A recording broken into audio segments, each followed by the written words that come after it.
सुलोचना नाग की पुत्री और लंका के राजा रावण के पुत्र मेघनाद की पत्नी थी। लक्ष्मण के साथ हुए एक भयंकर युद्ध में मेघनाद का वध हुआ। उसके कटे हुए शीश को भगवान श्री राम के शिविर में लाया गया था। अपने पति की मृत्यु का समाचार पाकर सुलोचना ने अपने ससुर रावण से राम के पास जाकर पति का शीश लाने की प्रार्थना की, किंतु रावण इसके लिए तैयार नहीं हुआ।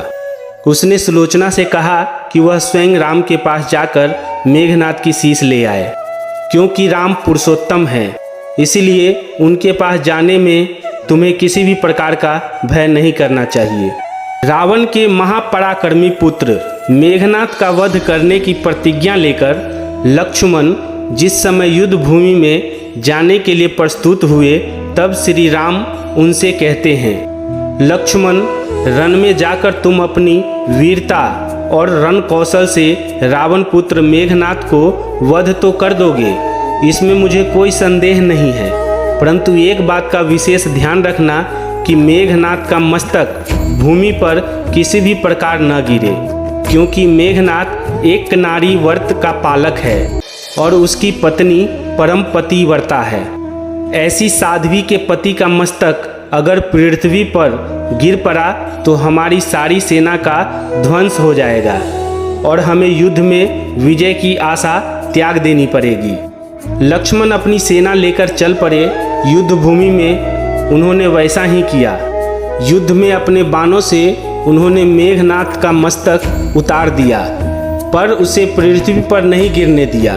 हनुमान उस मस्तक को रघुनंदन के पास ले आए। मेघनाद की दाहिनी भुजा आकाश में उड़ती हुई उसकी पत्नी सुलोचना के पास जाकर गिरी। सुलोचना चकित हो गई। दूसरे ही क्षण अत्यंत दुख से व्यथित होकर विलाप करने लगी, पर उसने भुजा को स्पर्श नहीं किया। उसने सोचा, संभव है यह भुजा किसी अन्य व्यक्ति का हो सकती है। ऐसी दशा में परपुरुष को स्पर्श करना दोष मुझे लगेगा। इसीलिए सुलोचना ने कटी हुई भुजा से कहा, यदि तू मेरे स्वामी की भुजा है तो मेरे पतिव्रत की शक्ति से युद्ध का सारा वृत्तांत लिख दे। सुलोचना ने भुजा में लेखनी पकड़ा दी। लेखनी ने लिख दिया, प्राण प्रिय, यह भुजा मेरी ही है। युद्ध भूमि में श्री राम के भाई लक्ष्मण से मेरा युद्ध हुआ। लक्ष्मण ने कई वर्षों से पत्नी, अन्न और निद्रा छोड़ रखी है। वह तेजस्वी तथा समस्त देवीय गुणों से संपन्न है। संग्राम में उनके साथ मेरी एक नहीं चली। अंत में उन्हीं के वाणों से मेरा प्राणांत हो गया।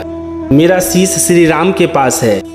पति की भुजा की लिखित पंक्तियां पढ़ते हुए सुलोचना व्याकुल हो गई। पुत्रवधू के विलाप को सुनकर लंकापति रावण ने आकर कहा, शोक न करो पुत्री। प्रातः होते ही सहस्त्रों मस्तक मेरे बाणों से कट कट कर पृथ्वी पर लौट जाएंगे। मैं रक्त की नदियां बहा दूंगा। करुण चित्कार करती हुई सुलोचना बोली, पर इससे मेरा क्या लाभ होगा? सहस्त्रों नहीं, करोड़ों शीश भी मेरे स्वामी के शीश के अभाव की पूर्ति नहीं कर सकेंगे। सुलोचना ने निश्चय किया कि मुझे अब सती हो जाना चाहिए, किंतु पति का सब तो प्रभु श्री राम के पास पड़ा हुआ था, फिर वह कैसे सती होती? जब अपने ससुर रावण से उसने अपना अभिप्राय कहकर अपने पति का शव मंगवाने के लिए कहा, तब रावण ने उत्तर दिया, देवी, तुम स्वयं ही श्री राम दल में जाकर अपने पति का शव प्राप्त करो। जिस समाज में बाल ब्रह्मचारी हनुमान, परम जितेंद्रिय लक्ष्मण तथा भगवान श्री राम विद्यमान है, उस समाज में तुम्हें जाने से डरना नहीं चाहिए। मुझे विश्वास है कि इन महापुरुषों के द्वारा तुम निराश नहीं लौटाई जाओगी। सुलोचना के आने का समाचार सुनते ही श्री राम खड़े हो गए और स्वयं चलकर सुलोचना के पास आए और बोले, देवी, तुम्हारे पति विश्व के महान योद्धा और पराक्रमी थे। उनमें बहुत से सद्गुण थे, किंतु विधि की लिखी को कौन बदल सकता है? आज तुम्हें इस तरह देखकर मेरे मन में बहुत पीड़ा हो रही है। सुलोचना भगवान की स्तुति करने लगी। श्री राम ने उसे बीच में ही टोकते हुए कहा, देवी, मुझे लज्जित न करो।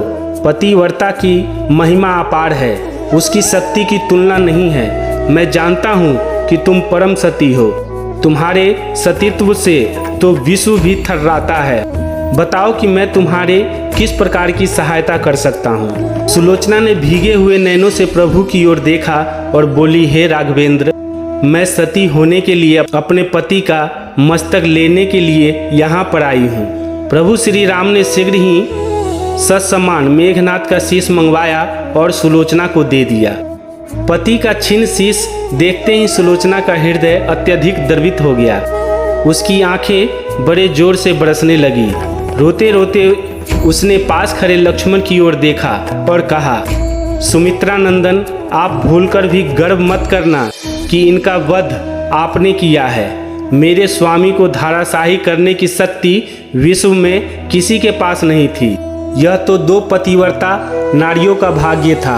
आपकी पत्नी भी पतिव्रता है और मैं भी पति चरणों में भक्ति रखने वाली उनकी अनन्य उपासिका हूँ। पर दुर्भाग्य से मेरे पति पतिव्रता नारी का अपहरण करने वाले पिता का अन्न खाते थे और उन्हीं के लिए युद्ध में उतरे थे। इसी से मेरे जीवन धन परलोक सिधारे।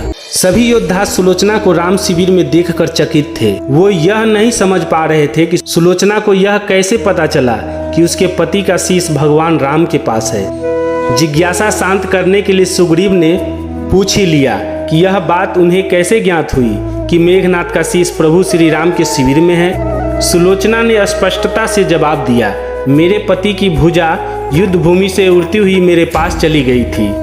उसी ने लिखकर मुझे बता दिया। सुलोचना की बातें सुनकर व्यंग भरे शब्दों में सुग्रीव बोल उठे, निष्प्राण भुजा यदि लिख सकती है फिर तो यह कटा हुआ सिर भी हंस सकता है। प्रभु श्री राम ने सुग्रीव के व्यंग भरे शब्द सुनकर कहा, व्यर्थ की बातें मत करो मित्र, पतिव्रता का महत्व को तुम नहीं जानते। श्री राम की मुख कीर्ति को देखकर सुलोचना उनके भावों को समझ गई। उसने कहा, यदि मैं मन, वचन और कर्म से पति को देवता मानती हूँ तो मेरे पति का यह निर्जीव मस्तक हंस उठे। सुलोचना की बात पूरी भी नहीं हुई थी कि कटा हुआ मस्तक जोरों से हंसने लगा। यह देखकर सभी दंग रह गए। सभी ने पतिव्रता सुलोचना को प्रणाम किया। सभी पतिव्रता की महिमा से परिचित हो गए थे। सुलोचना पति का सिर लेकर वापस लंका आ गई। लंका में समुद्र के तट पर एक चंदन की चिता तैयार की गई। पति का शीश गोद में लेकर सुलोचना चिता पर बैठी और धधकती हुई अग्नि में कुछ ही क्षणों में सती हो गई। दोस्तों, ये है हमारे भारतीय संस्कृति का इतिहास जो हमें बहुत कुछ सिखाता है।